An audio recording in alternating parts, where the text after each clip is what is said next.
Okay guys, here we are in the car, and this is one of the cheapest ones you can buy, and let me insert it and see if it can scan. Okay, and it looks like the screen is turning on, and insert the key, turn it to the second position as such, and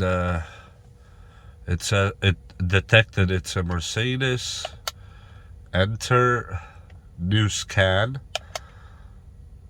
Autel is in progress. And let's see. I know what the problem is with my car right now. The AC is not working. So let's see if these scanners can detect it. And the AC problem is not, unfortunately, is not showing anything on the dashboard. Looks like there's nothing going on. It says make sure the switch, verify that the ignition switch is on. Okay, we do a new scan now with ignition on, because this device works with ignition on, or it's supposed to at least. Not sure if it works.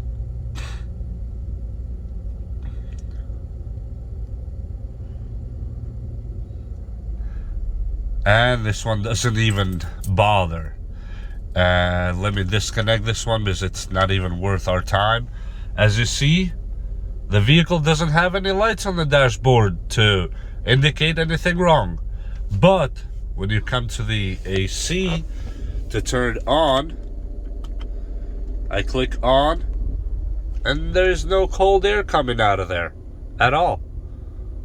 So yes, we know we have a problem with the AC. And in a second, you will see this light here, the AC light, start blinking. It will start blinking because the AC doesn't work. And we put this high. Yep, only air from outside, but no AC or anything sufficient to cool down.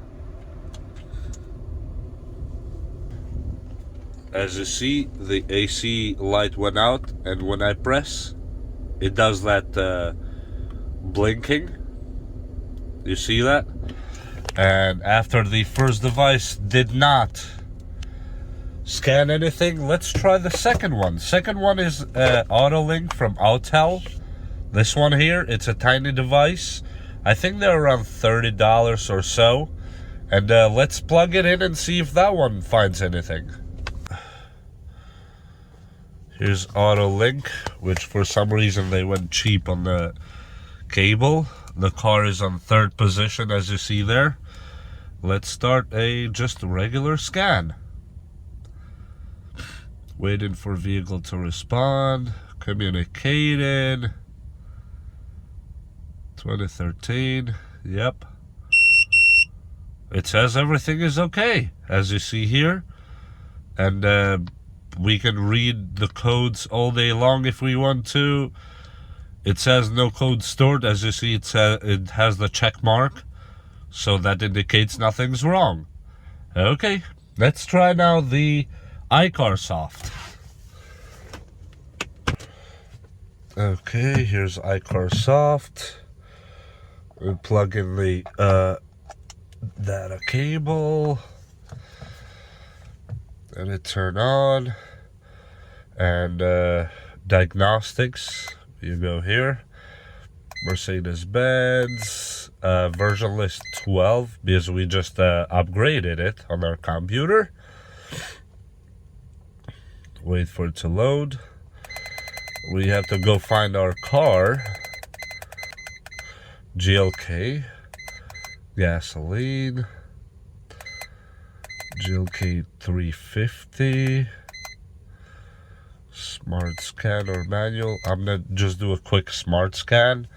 And by the way, you will see the radio, and you see stuff on the screen popping in and out. You'll see the radio turn on and off while it's scanning. It's very nice actually to see that.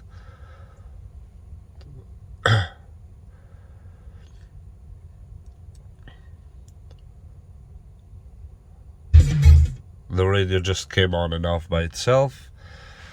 That means the scanner is working. You can check all these modules individually. I'm gonna go to AC. You can check the module information. You can read fault code, which is not stored here. But what do you do here? You get out, press F1, yes. You do a manual scan. In here, for example, I want to check if I have a problem with the communication to the AC system. And here we go to the first SAM, the acquisition module. Read fault code. And here we go. Relay 1 circuit 15R has a malfunction. The actuator does not close. That's one of the problems, which is electrical. And I like this function that you can record this to see it later. Now it's recording it. And you can record it to your memory card so you can read it later. We go out of here and we go to the second SAM and check if we have a problem there. And right here, relay 1 circuit 15R has a malfunction. Same thing. So I know I have a relay problem with my AC system, and that's why it's not working, which is very interesting. And the rest is just sound system. You can reversible emergency. That it's not equipped, this car, for sure. I know that. So as we saw in this one, we found what the problem is. You can go to this one. You can check the same stuff manually. Let me go to the first SAM. You go read fault code. And it's the same thing, relay, circuit 15R and all that. And it works. So, this iCarsoft, in my opinion, is worth it. If you're a DIYer versus the other ones, 100-something bucks can sometimes save you a lot of money. It's $100 to $150 to go to the dealer and do the same diagnostic.